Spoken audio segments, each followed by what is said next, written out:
I was just 17 when I survived a 10,000 feet free fall and spent 11 days in a jungle. It felt like I aged 11 years in those 11 days. It was near Christmas, and only a week until New Year's.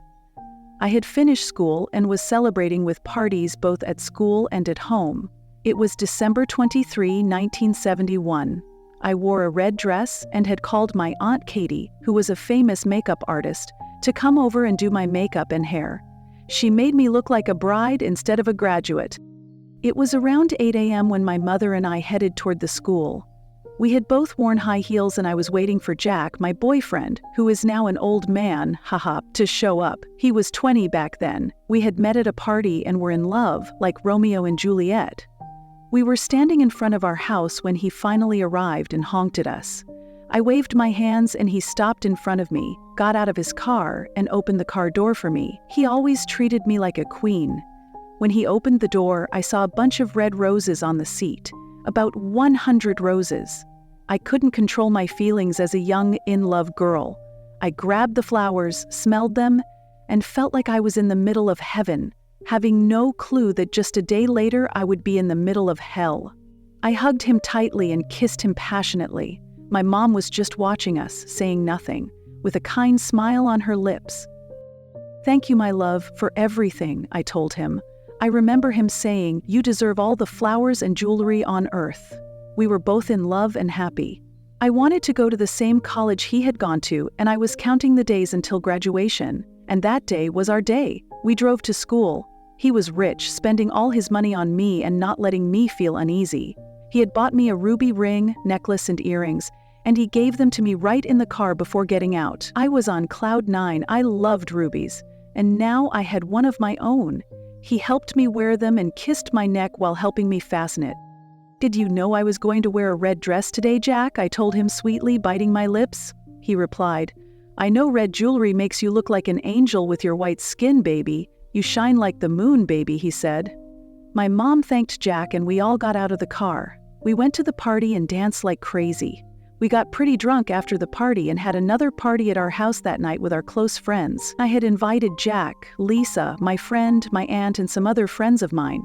When we were coming home, my mother said, "Julianne, we should get tickets to Pucallpa tonight. You know Christmas is near and the tickets will sell out soon because of the holidays, baby."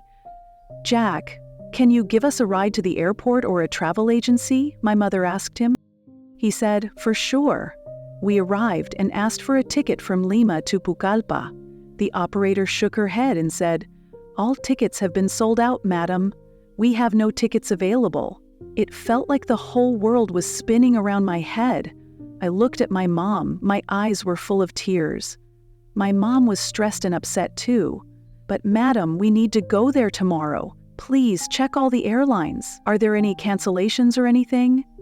"It's impossible. How many tickets do you want, madam?" the operator said.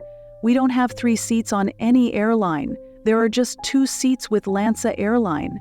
My mom said, "We need only 2 seats, madam. This guy is not coming with us." Jack whispered, "Mom, this airline isn't safe enough. It has a bad reputation with 2 crashes on its record. It's famous for causing disasters, don't you know?" My mom replied quickly, "Really? Let me call your dad," my mom said, asking the operator if she could use their phone to call my dad. They agreed, and she called my dad, telling him about the only empty seats on the Lanza airline. He ended the call, saying that your dad already knew about the airline and its bad record, he says. Postpone it to another day. But the operator replied quickly, "Madam, there are no more tickets until 10 days later on our calendar." "Mom, let's book this flight. Nothing bad will happen. It's only a short 1-hour flight." Jack didn't agree, left us, and sat in his car. We booked the only available seats for flight 508. We came home with tickets in our hands and Jack was worried. "Why are you in such a hurry to go there, baby?" "We want to join our father at the research station in the Amazon rainforest. As you know, he's a biologist, Jack. The nearest city to his station is Pucallpa." We came back home, preparing for the night's party and decorating everything in red. I wore another red dress, holding Jack's flowers in my hand and wearing the jewelry he had bought for me. My guests arrived one by one. We greeted, danced, and played the song "Joy to the World" by Three Dog Night. We were all singing together happily. Joy to the world, all the boys and girls now. Joy to the fishes in the deep blue sea. Joy to you and me. I was so happy, never knowing what I would face the very next day. We cut the cake, opened the champagne, and had lots of fun that night. Our flight was at 10 in the morning. When all our guests left, Jack stayed with us. He said he would give us a ride to the airport. The next day, we woke up and had breakfast. We went to the airport, and when we arrived, the operator announced that they had a 7-hour delay. We were shocked. What the hell? A 1-hour trip has changed to a 7-hour delay. I asked the operator what's the reason for this delay. She replied, "It's because of bad air conditions, miss. You can stay at the airport or go back home since it's going to be a long time, as you know." I told Jack to leave, and we hugged each other and said goodbye. It was around 5 when we got on the plane and the captain started speaking. "Ladies and gentlemen, dear passengers of LANSA Flight 508, welcome aboard. This is your captain speaking, and I'm delighted to have you with us today. We'll be embarking on a short 1-hour journey to Pucallpa, located in the heart of the stunning Amazon rainforest. The weather is a bit unpredictable, but rest assured, my crew and I are here to ensure you have a smooth and safe flight. Please make sure your seatbelts are fastened, sit back, and enjoy the flight. If you need any assistance, our cabin crew will be more than happy to help. Thank you for choosing to fly with us. I hope this journey will be a pleasant part of your day." Everything was fine, and I was enjoying the great views from the window. I was happy and counting the seconds to see my dad. The weather was clear, but suddenly I felt like the air was getting a bit darker. The turbulence worsened. I felt a bit stressed. My mom held my hand and said, "It's nothing, baby, don't worry." I tried to relax and stay calm, but everything turned into a nightmare soon. We had crossed the Andes, and the captain announced that we were at 21,000 feet. Suddenly, everything got darker, and it felt like we were in the middle of the night. A big storm, thunder, and lightning started. The lightning was so close to the window that I could see it with my own eyes. I was terrified, not just a bit, but a lot. After just a few moments, the plane started jumping up and down. All the luggage in the overhead compartment started falling down one by one, hitting the seats and walls of the aircraft. I looked into my mom's eyes. She looked at me and gave me a kind look. I never knew those would be the last moments I would see her. I never knew I wouldn't see her again. I never knew I wouldn't have her after those moments. My mom did the same, as the flight attendants had ordered. My tears were falling down my cheeks like a waterfall. My mom put her hands on mine and gently stroked it. She said, "It's nothing, my dear." I closed my eyes, unable to tolerate the stress, but my eyes snapped open when a bolt of lightning struck the plane. The fuel tank ignited and the right wing of the plane was torn off. All the lights went out. It felt like we were alone, in the middle of the night. The flight attendants told us to stay in our seats and that we would have an emergency landing. But before her words could end, the airliner went into a nosedive, and the cabin began tearing apart into pieces. I saw my mom for the last time. She was screaming while I was tightly strapped to my seat. I cried, "I wish we had never come on this trip, Mom. I wish we had listened to what Dad said. I wish we had listened to Jack. Why did we come to this hell?" My mom just cried and held my hands tightly in hers. I suddenly saw myself hanging head over heels. What happened next? I was flying. How? I went into a 1,000-foot free fall from the sky.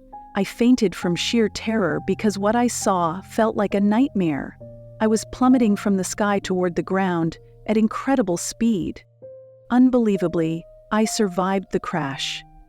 Now that's a real miracle. For the next 24 hours, I drifted in and out of consciousness until it became consciousness of what it actually was, until the drops of rain on my eyes, face, and lips.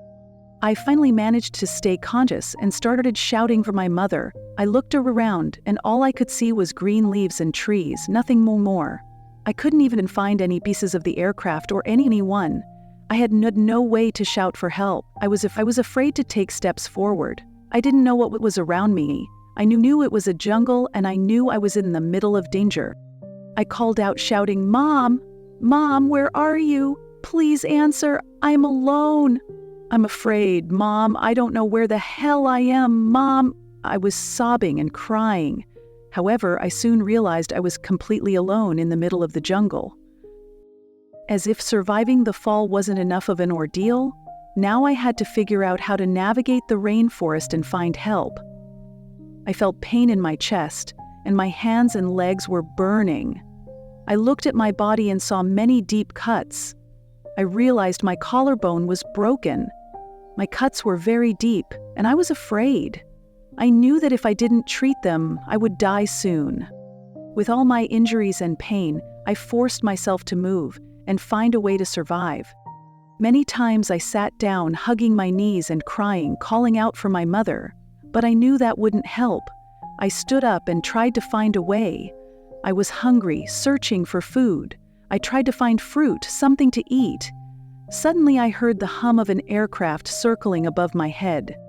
The plane crash prompted the largest search in Peru's history, but the forest was so dense that aircraft couldn't spot the wreckage, let alone a single person.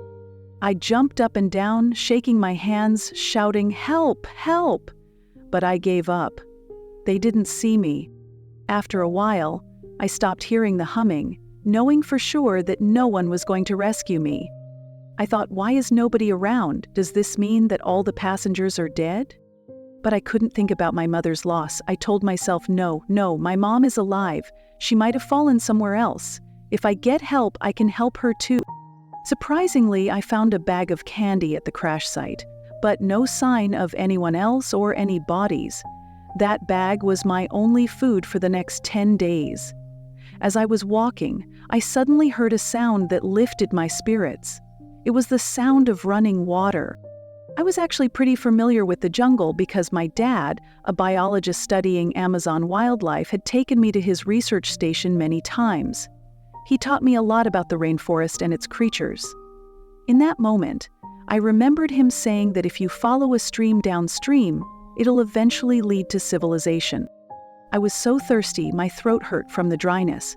I even opened my mouth to catch a few drops of rain, but it wasn't enough to satisfy my thirst. I had to keep moving, so I started following the stream.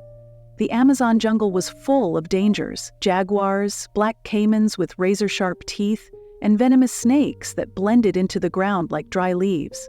To avoid stepping on a snake, I would toss my shoe ahead of me, move forward to grab it, then repeat the process. I also had to climb over fallen trees and tangled roots blocking my way.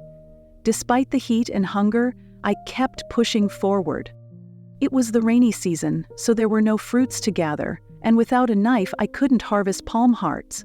The sun during the day was brutal, and at night the cold was unbearable.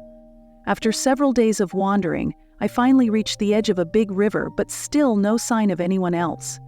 It was discouraging, but I knew I had to keep going. Carefully, I made my way along the riverbank, aware that stingrays often hung out in shallow waters, but I had no choice. Moving forward was my only option. I was moving so slowly that I decided to swim toward the center of the river. I knew stingrays usually stayed in the shallower areas, so I hoped I wouldn't run into piranhas or alligators. During the day, I swam in the river and would return to the shore at night to rest. Sleeping, though, was tough. Mosquitoes and insects kept biting me, making the pain from my injuries even worse. On the 10th day of my exhausting journey, I saw something that made me question my sanity: a large boat. I could barely believe my eyes and had to touch it to make sure it wasn't a mirage. There was no one around, but I spotted a worn trail leading up the riverbank. I followed it and eventually found a hut with a palm-thatched roof.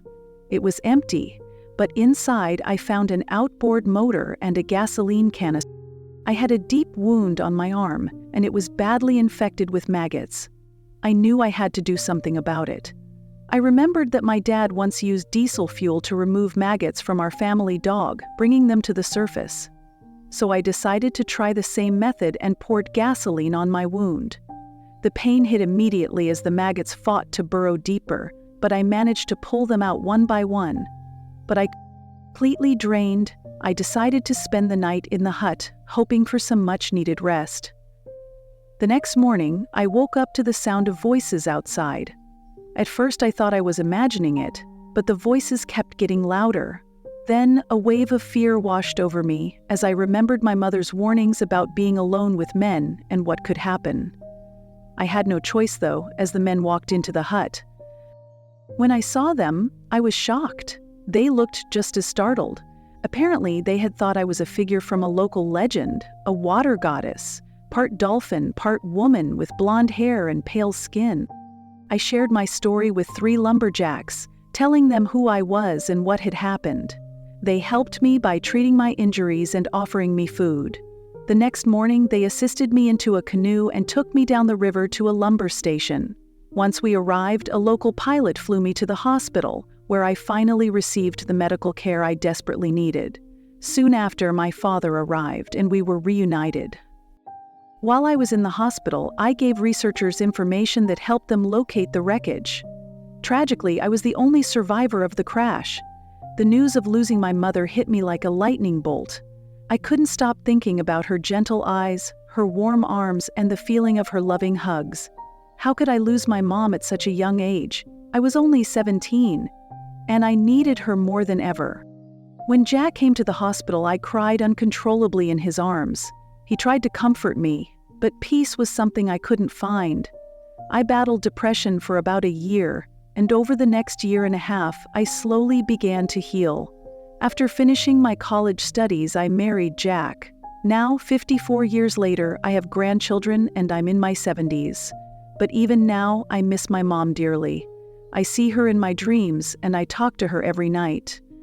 Losing her remains my biggest regret, my deepest guilt. If only I hadn't pressured her into taking that fateful trip. What would you do if you were stuck in the jungle for 11 days, in my shoes? Let me know your thoughts in the comments below. Ask me any questions about those days, and I'll be here to answer them.